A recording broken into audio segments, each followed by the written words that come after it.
L'invité politique sur Radio Classique et Public Sénat.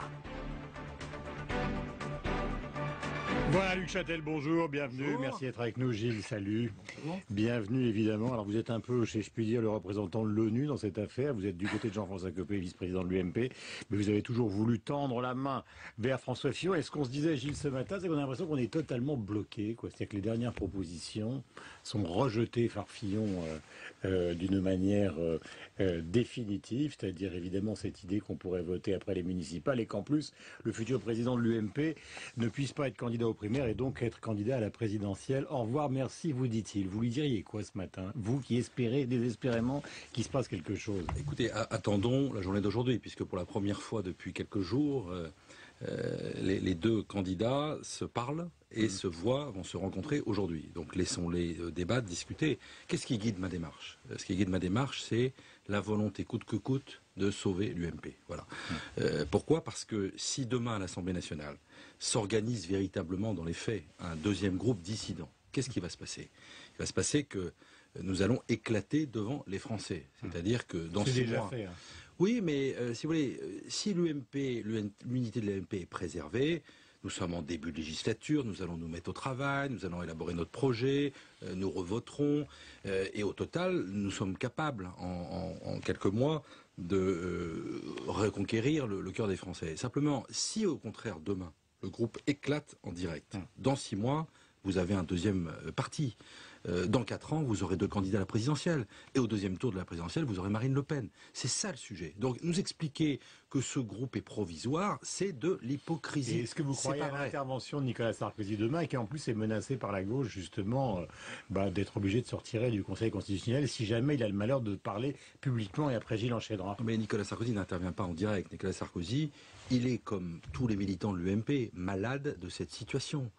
Il n'a pas d'intérêt direct. Il a menacé d'intervenir. Oui, parce qu'il a eu les 2 interlocuteurs au téléphone. Simplement, il est désintéressé dans cette affaire. Nicolas Sarkozy, il s'est retiré de la vie politique. Donc c'est pas pour lui qu'il fait ça.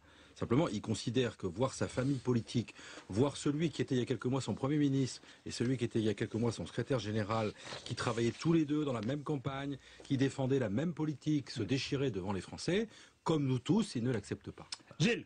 Luc Châtel, vous êtes vice-président de l'UMP, vous vous êtes rangé derrière Jean-François Copé. Est-ce que vous avez cru vraiment, hier, en écoutant Jean-François Copé, hier soir à Nancy, que ces propositions allaient vraiment convaincre François Fillon? Écoutez, il y a des avancées réelles dans ce qu'a proposé Jean-François Copé. Et moi, par exemple, le calendrier, c'était difficile à accepter. Je l'ai salué dès hier soir, parce que Jean-François Copé a proposé 2 choses. Premièrement, de redonner très vite la parole aux militants, puisqu'il propose, ce qui avait été évoqué au début de la semaine, l'idée d'un référendum, d'une consultation de nos militants, avec d'ailleurs un sujet important qui passe un peu en retrait, qui est l'idée que tout ça est né d'une mauvaise organisation liée à nos statuts. Donc il faudra qu'on toilette tout ça et qu'on modifie la règle. Donc une consultation rapide, et puis dans un deuxième temps, il accepte l'idée qu'on puisse revoter. C'est un pas considérable de la part de Jean-François Copé. Je rappelle que nous n'en étions pas du tout là il y a quelques jours. Donc il y a un signal. La situation était encore bloquée au début du week-end. Il y a un signel. Le blocage, c'est la date, c'est le calendrier. Oui, mais si vous voulez, moi je vais vous dire... Il a dû s'étrangler, Fillon, en apprenant que le président de l'UMP ne pouvait pas se présenter au présidentiel. Il faut que chacun mette aussi de la bonne volonté. Voilà, si chacun reste sur ses positions... quelque chose qui l'empêche de se présenter au présidentiel. Et pourquoi l'empêcher de se présenter au présidentiel? Pourquoi? Je veux dire, l'idée, on peut pas d'un côté nous expliquer... On peut pas d'un côté nous expliquer qu'il faut que celui qui organise les scrutins, à la présidence de l'UMP, à la primaire, soit au-dessus de tout soupçon, donc ne soit pas partie prenante, et rejeter l'idée de Jean-François Copé qui consiste à penser que le président de l'UMP après 2014, donc pour les 3 dernières années du quinquennat, ne devra pas être candidat à la primaire. Je pense qu'il y a de la logique. Ensuite, ce que propose Jean-François Copé, c'est que on concilie finalement 2 attentes de nos militants. Moi, j'ai rencontré des militants de Haute-Marne ce week-end. En gros, qu'est-ce qu'ils veulent? Ils disent 1, arrêtez, stop, c'est plus possible, remettez-vous au travail. Et puis 2, ils disent oui, si vous pouviez nous consulter, ce serait peut-être un moyen de débloquer la situation. Donc l'intérêt de la proposition de Jean-François Copé, c'est qu'elle concilie les deux. C'est-à-dire qu'on peut à la fois d'un côté, on se met au travail, on prépare les municipales, on s'attaque, on fait une force d'opposition, on n'a pas entendu l'opposition depuis 15 jours, le gouvernement a voté 14 textes, l'opposition a déserté. Oui, c'est de notre faute, mais c'est irresponsable. Donc on se met au travail, et puis de l'autre, oui, nous acceptons, Jean-François Copé l'a accepté hier, de remettre son mandat en jeu. Gilles Leclerc. Aujourd'hui, au moment de la rencontre entre Jean-François Copé donc, et François Fillon, est-ce que vous avez l'impression qu'on peut arriver à un terrain d'accord? Est-ce que Jean-François Copé va venir avec de nouvelles propositions par rapport à hier soir? Par exemple, sur ce fameux calendrier. Écoutez, on peut imaginer que sur le référendum, les deux soient d'accord. Et après, donc, sur le calendrier pour un éventuel deuxième vote, est-ce que là, on peut trouver un compromis? J'imagine pas qu'il ne soit pas d'accord sur le principe du référendum, puisqu'il l'était mardi dernier, lorsque cette proposition avait été envisagée. Deuxièmement, sur la date, je viens de vous le dire, je pense que l'intérêt de la proposition de Jean-François Copé d'hier, c'est qu'elle permet à la fois de donner de l'apaisement, c'est ce qu'attendent des militants, qu'on se remette au travail, qu'on s'occupe des vrais sujets. On ne peut pas le faire en 2013, et en même temps, il fait un geste important, puisqu'il propose de revoter. Moi, encore une fois, c'est la première fois que les deux responsables se parlent depuis quelques jours. Ils vont se rencontrer. Je considère que c'est une source d'espoir. Voilà. Donc il faut la jouer jusqu'au bout. Et moi, en ce qui me concerne, je jouerai cette carte jusqu'au bout. Parce que je ne peux pas me résigner à la disparition de ma famille politique en direct. Moi, j'appartiens à la génération UMP. J'étais élu en 2002. Pendant 10 ans, j'ai milité au Parti républicain et autres. J'ai défendu l'idée d'un congrès d'épinay de la droite. Il est intervenu en 2002. Je n'accepte pas que notre famille politique implose. Pourquoi? Parce que c'est 20 ans d'opposition assurée. Et c'est Madame Le Pen au deuxième tour de l'élection présidentielle. C'est ça l'enjeu. C'est pas les carrières des uns et des autres. C'est ça. Et donc nous avons une responsabilité aussi devant les Français. Parce que les Français qui condamnent, qui contestent la politique du gouvernement, ils ont besoin d'avoir une force qui rassemble, qui apaise et qui soit force d'alternance. Je regardais, comme beaucoup de Français hier, la rediffusion Les Tontons Flingueurs sur France 2. Quand le lion est mort, les chacals se disputent l'Empire. Alors, c'est pour vous faire sourire, c'est pas du tout désagréable. Mais fondamentalement, avec Gilles, on se demandait, mais enfin, l'un et l'autre, pardonnez-moi, hein, c'est un peu brutal, mais ils sont quand même dingues. Parce que pour des raisons de pure rivalité présidentielle, ils sont en train d'effondrer l'opposition. Parce qu'on va le voir le week-end prochain quand il y aura les partiels. Si jamais l'UMP s'effondre et que le Front National augmente, on aura abouti finalement à un effondrement de l'UMP pour une raison de querelle de personnes. Il est clair que nous n'abordons pas les élections législatives partielles dans les meilleures conditions. Imaginez que nous allons mobiliser tout notre électorat derrière nos candidats la semaine prochaine. Je le souhaite. Et d'ailleurs, Elie Abou, par exemple, qui est un ami, qui est candidat à Béziers, a un talent et un charisme et une personnalité reconnue localement. Mais c'est pas le meilleur contexte pour se présenter aux élections législatives. Donc, encore une fois, moi j'appelle à la raison les uns les autres. Ce qui est important, c'est qu'on sauve l'unité du parti. Voilà. Les carrières, les uns et des autres, ok. On n'est pas naïf. La politique, c'est aussi un moment des choix d'ambition. Il y a une chose qui n'est pas très compréhensible là-dedans, c'est que fondamentalement, puisque vous êtes du côté de Jean-François Copé, est-ce qu'il veut vraiment des primaires? Parce qu'au fond, ce qui a changé aujourd'hui dans l'UMP et dans l'opposition générale par rapport à ce qui s'est passé au PS, c'est qu'il va y avoir des primaires.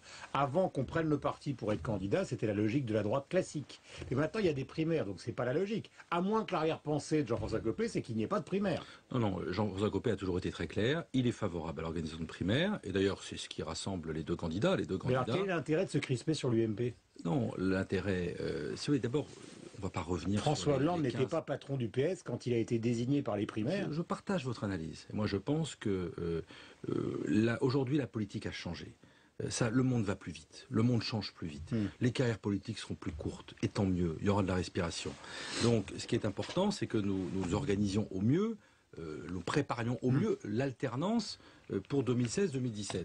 La proposition d'hier, c'est quoi? C'est de dire que celui finalement qui sera chargé d'organiser la primaire, vaut mieux qu'il ne soit pas candidat. Parce que ça permet d'être au-dessus de la mêlée, et ça permet d'avoir un combat royal. Ça veut dire qu'il faut sauter une génération et que vous y alliez, que Bruno Le Maire y aille. J'ai déjà assez d'ennuis comme ça, Guillaume Durand, hein, donc ça va. Vous voulez dire qu'il n'y aura même plus de candidats pour être président de l'UMP bientôt. Gilles, question. Est-ce qu'un éventuel communiqué dans 48 heures de Nicolas Sarkozy pourrait avoir un impact fort? Écoutez, je ne suis pas sûr que... Vous avez eu des contacts avec lui, là, ces dernières heures? Bien sûr que j'ai eu des contacts avec lui, mais je ne suis pas son porte-parole. Hein, et moi, je vais vous dire, je respecte la décision qu'il a prise, une décision courageuse. Il s'est retiré de la vie politique. En même temps... Ça, c'est ce que vous dites, vous. Hein. Ah non, mais attendez, il n'est pas candidat à la présidentielle de l'UMP. Voilà, donc il s'est retiré de la vie publique. Il a d'autres Il y a quand même une grande partie de l'électorat de l'opposition qui pense que un communiqué de sa part peut vraiment servir à quelque chose. Oui, mais peut-être que le moment venu, il peut être un recours pour notre famille politique. Oui, mais ça, c'est autre chose. Il n'est pas acteur dans cette élection à la présidence de l'UMP. Qu'il s'y intéresse, heureusement qu'il s'y intéresse. Il a été à la tête de l'UMP pendant 5 ans, il a été à la tête de l'État pendant 5 ans, il a fait 35 ans de vie politique, c'est quand même normal qu'il s'intéresse à la vie de son parti. Mais il n'est pas acteur au sens candidat, au sens... Comment peut-il peser? Est-ce que franchement, au point où vous en êtes, où votre famille politique en est, est-ce qu'un communiqué de Nicolas Sarkozy peut avoir un vrai impact, par exemple, demain soir? Écoutez, Nicolas Sarkozy a encore, et le sondage que vous rappeliez à l'instant en témoigne, une autorité vis-à-vis de notre famille politique et vis-à-vis naturellement de tous les dirigeants de notre parti. Mais nous n'en sommes pas là. Moi, je laisse... Vous pensez qu'il y a une chance en fait aujourd'hui? Écoutez, François Fillon et Jean-François Copé se rencontrent, ils vont débattre, ils vont discuter. Allons jusqu'au bout de cette possibilité de sortie de crise qui existe aujourd'hui alors qu'elle n'existait pas au début du week-end. Voilà. Est-ce que vous considérez qu'Arnaud Montebourg devait démissionner? Je vais vous faire une confidence. Moi, l'avenir politique, la situation personnelle de M. Montebourg, avec tout le respect que j'ai pour lui, importe peu. C'est pas ça le sujet. Le sujet, c'est quelle ligne politique vis-à-vis de l'industrie pour ce gouvernement. Et le problème, il est existentiel, c'est-à-dire le problème, il est originel. Il tient à la campagne de François Hollande. Vous ne pouvez pas d'un côté laisser... Sur Grandrange, rappelons quand même que Mittal n'a pas été non plus très fair-play avec l'équipe à laquelle vous apparteniez. Hein. Mais je ne nie pas cela. Je ne suis pas là pour le critiquer, mais il n'est pas d'une fiabilité extrême. Je ne nie pas cela. Mais si vous voulez, vous devez avoir une ligne politique. Il n'y a pas de ligne politique, en particulier dans le domaine économique, avec ce gouvernement. Vous ne pouvez pas d'un côté expliquer que c'est le temps de la démondialisation et de l'autre regretter que le commerce extérieur français soit dans une situation désastreuse. Vous ne pouvez pas insulter par voie de presse M. Mittal, qui est un des grands investisseurs internationaux, et regretter que la France ne soit pas attractive dans le domaine industriel. Il faut une ligne. Et quand je vois la façon dont ce gouvernement a tergiversé pour envisager jusqu'à la nationalisation. Mais attendez, l'autre matin... Il l'envisage encore. Mais quand j'entendais, je me suis réveillé un matin où j'ai entendu la radio, on allait nationaliser la sidérurgie, on allait bloquer les prix de l'essence. J'ai cru être revenu en 1970, avoir pris la machine à remonter le temps. Stop! Arrêtons les absurdités, arrêtons les dégâts. Ce gouvernement vient de dépenser 400 millions d'euros pour donner 3 centimes par litre d'essence qui n'a servi à rien. Il était prêt à mettre 400 millions d'euros dans la sidérurgie alors qu'on sait très bien que ça ne permettra, ça ne donnera rien.